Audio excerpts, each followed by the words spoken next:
Apple, c'était aussi et peut-être surtout un business très lucratif. Regardez cette courbe, c'est celle de l'action Apple entre 1981 et 2010, partie de rien ou presque pour atteindre 250 $ à Wall Street. Jean-Marc Sylvestre, comment... C'était parti de 2 euros. 2 euros, hein. Je dis presque rien, mais forcément ça valait quelque chose au début. Absolument. Comment est-ce qu'il a bâti un empire comme ça, Jobs? Écoutez, je crois qu'apparemment, quand on voit les émotions, l'image, on a l'impression que ça tient du miracle. C'est beaucoup plus qu'une légende, c'est beaucoup plus qu'un mythe. C'est sans doute effectivement un modèle. Il y a un modèle économique derrière tout ça. Et je crois qu'il tient à deux choses, très simples. Comme toutes les choses miraculeuses d'ailleurs. La première, et c'est la raison du succès planétaire, c'est que Steve Jobs a inventé des produits dont on n'avait pas besoin, mais dont finalement qu'on a considéré comme indispensables. Il a créé le besoin. Il l'a créé, oui, il a suscité, oui, il a repéré l'envie et il a créé le besoin derrière. C'est donc, on est dans ce qu'on appelle l'économie d'offre.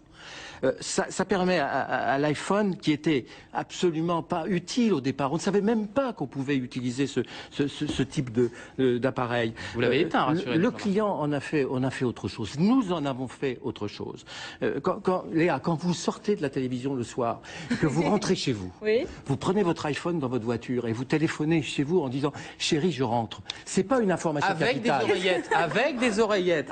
C'est pas une information capitale. Vous étiez avec moi dans la voiture? Non, mais vous le faites tous les soirs, pratiquement. Si vous le dites. Mais c'est pas important, en fait. Oui, l'important, c'est que j'utilise mon iPhone. L'important aurait été l'inverse.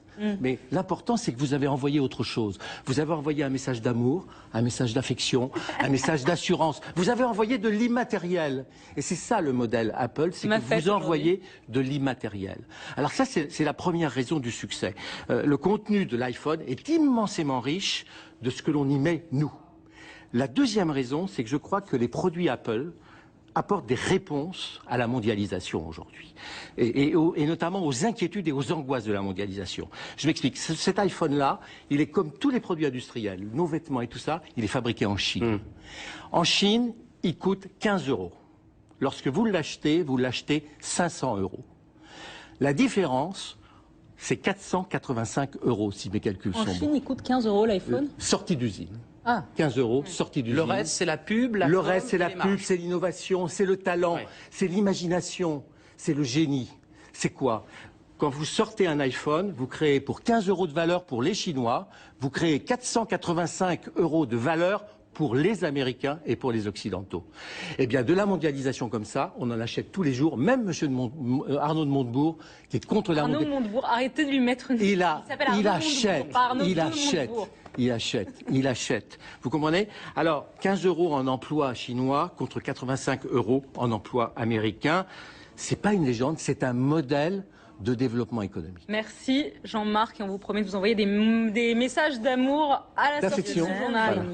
Gourou, le patron emblématique, était adulé par des millions de fans dans le monde. Nora Mediani. Devant l'Apple Store de Pékin, des fleurs, une photo et un mot déposé en hommage à Steve Jobs, dont les produits ont traversé les frontières et marqué toutes les générations. King Jile, 23 ans et chinois, possède un iPhone 4 et se réjouit que Steve Jobs ait existé. Son influence sur le monde, notamment en Chine, est incontestable. La population chinoise est énorme et beaucoup de gens utilisent des produits Apple. Je crois que le peuple chinois restera fidèle aux produits Apple. Et nous nous souviendrons toujours de ce grand génie qu'était Steve Jobs.